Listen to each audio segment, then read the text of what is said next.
Hi friends, welcome to my YouTube channel Logical Thinkers. Today we discuss about 8085 microprocessor architecture. Microprocessor होता क्या है? Microprocessor का काम होता है प्रोग्राम को एग्जीक्यूट कराना। और ये जो हमारा 8085 माइक्रोप्रोसेसर है वो 8 बिट इंटरनल डेटा बस होता है जिसका काम होता है प्रोग्राम को एग्जीक्यूट कराना। ये जो 8085 माइक्रोप्रोसेसर इसके दो पार्ट्स होते हैं। पहला पार्ट इंटरप्ट कंट्रोल, दूसरा पार्ट सेवरल कंट्रोल। तो ये जो इंटरप्ट कंट्रोल और सेवरल कंट्रोल के बारे में हम किसी और वीडियो में डिस्कस करेंगे। मेनली हम डिस्कस करते हैं इसकी आर्किटेक्चर के बारे में। तो ये जो 8 बिट इंटरनल डेटा बस है ये पूरा हमारा लगभग पूरा रजिस्टर से भरा हुआ है। तो हमारा रजिस्टर का काम क्या होता है? रजिस्टर का काम होता है हमारे नंबर्स को स्टोर कराना। और यहाँ पे जो रजिस्टर्स यूज़ हुए हैं वो दो टाइप के हैं, जनरल पर्पस रजिस्टर, दूसरा है स्पेशल पर्पस रजिस्टर। तो ये जो हमारे जिसमें हमारे यहाँ स्टार मार्क है वो हमारा जनरल पर्पस रजिस्टर है। और ये जो डब्ल्यू और जेड है वो हमारा स्पेशल पर्पस रजिस्टर है। तो जो B C D E H L और ये जो ए है वो हमारा जनरल पर्पस रजिस्टर है। तो ये जो डब्ल्यू और जेड है इसका कुछ ना कुछ स्पेशल वर्क होगा, तभी इसको नाम दिया गया है स्पेशल पर्पस रजिस्टर। तो हम इसके बारे में भी आगे जानेंगे कि ये डब्ल्यू और जेड है क्या। उसके बाद हम डिस्कस करते हैं पीसी के बारे में। जो हमारा प्रोग्राम होता है वो हमारा मेमोरी में स्टोर होता है, जो प्रोग्राम का एड्रेस होता है वो हमारा पीसी में स्टोर होता है। तो इसलिए हम यहाँ पे ये पीसी का यूज़ करते हैं उसके एड्रेस को निकालने के लिए। और जो हमारा प्रोसेसर होता है वो कंट्रोल बस के थ्रू और आरडी सिग्नल के थ्रू हमारा इंस्ट्रक्शन को फेच करता है और फिर डेटा बस के थ्रू उसको एग्जीक्यूट कराता है।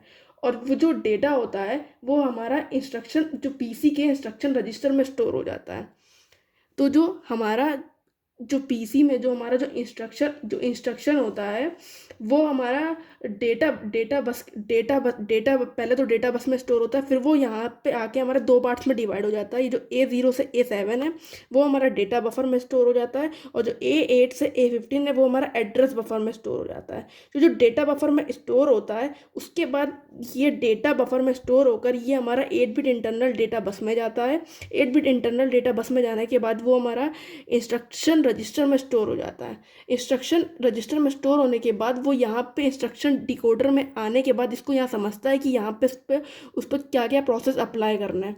फिर जो इंस्ट्रक्शन डिकोडर में डिकोड होने के बाद ये हमारा आता है टाइमिंग एंड कंट्रोल सर्किट में।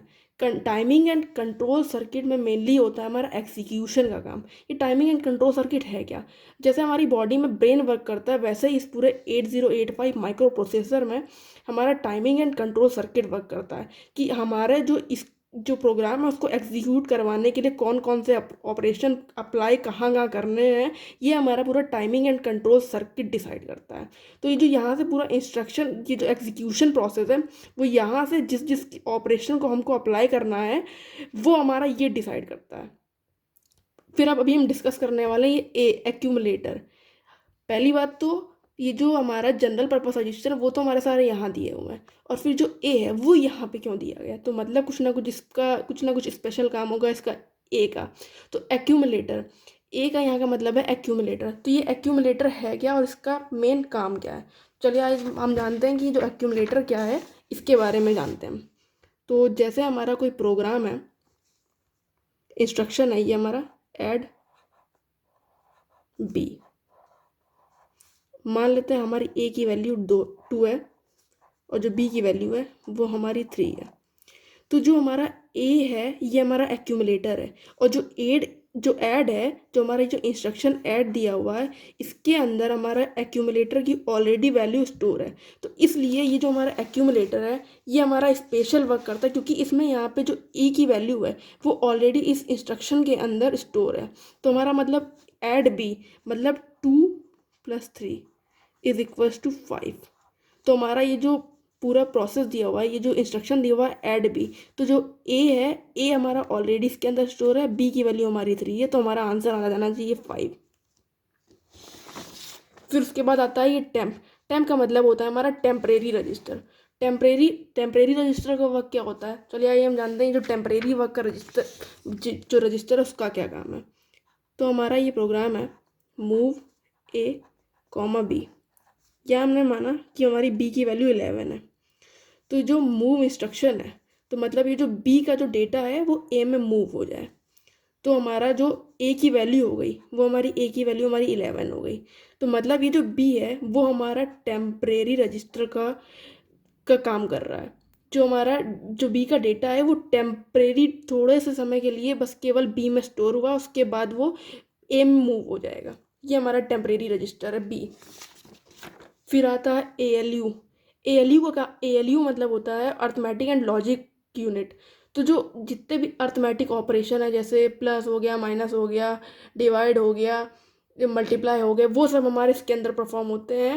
और जो लॉजिकल ऑपरेटर जैसे एंड हो गया, एक्सॉर हो गया, और हो गया, ये सब हमारे ALU के अंदर परफॉर्म होते हैं। और फिर ये पूरा का पूरा डेटा ये हमारा 8 बिट इंटरनल डेटा बस में जाता है। फ्लैग, ये जो फ्लैग रजिस्टर होता है उसका मतलब क्या होता है?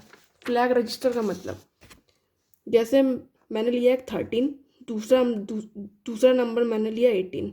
अगर हम इसको माइनस करते हैं तो हमारा आंसर आता है -5। ये जो माइनस है वो हमारा फ्लैग स्टेटस बताता है। ये हमारे स्टेटस को बताता है कि आंसर हमारा नेगेटिव में आ रहा है, या ज़ीरो फ्लैग है, या पैरिटी फ्लैग है, ये सब हमारा ये बताता है। तो हमारा ये नेगेटिव में आ रहा है, तो हमारा ये फ्लैग है वो हमारा स्टेटस बताता है। अब हमारा बाकी है ये SP और इंक्रीमेंट डिक्रीमेंट, और ये W और Z रजिस्टर के बारे में। SP, आपने स्टैक पॉइंटर के बारे में तो सुना ही होगा कि जो स्टैक पॉइंटर होता है वो हमारा लीफो पे वर्क करता है। लीफो मतलब लास्ट इन फर्स्ट आउट।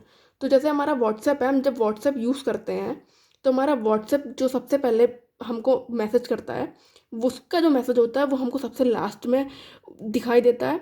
और जो सबसे लास्ट में मैसेज करता है वो हमारा लास्ट इन फर्स्ट आउट पे वर्क करता है। जिसका सबसे लास्ट में मैसेज आया होगा वो हमको सबसे ऊपर दिखाई देता है, जिसने सबसे पहले मैसेज करा होता है वो हमारा सबसे बाद में हमें दिखाई देता है। तो हमारा स्टैक पॉइंटर का वर्क हमारा यही है, increment and decrement. Increment and decrement जब हम PC में इंस्ट्रक्शन को निकालते हैं, फेच करते हैं, फिर डिकोड करते हैं, जब वो एग्जीक्यूट करते हैं तो हमारा जो उसके बाद जो हमारा नेक्स्ट इंस्ट्रक्शन का डेटा है वो एग्जीक्यूशन के टाइम ही हमारा दोबारा स्टोर हो जाता है। तो मतलब एग्जीक्यूशन के टाइम ही जो हमारा एड्रेस है, नेक्स्ट इंस्ट्रक्शन का जो एड्रेस है वो हमारा इंक्रीज हो जाता है। यही काम होता है इंक्रीमेंट एंड डिक्रीमेंट का।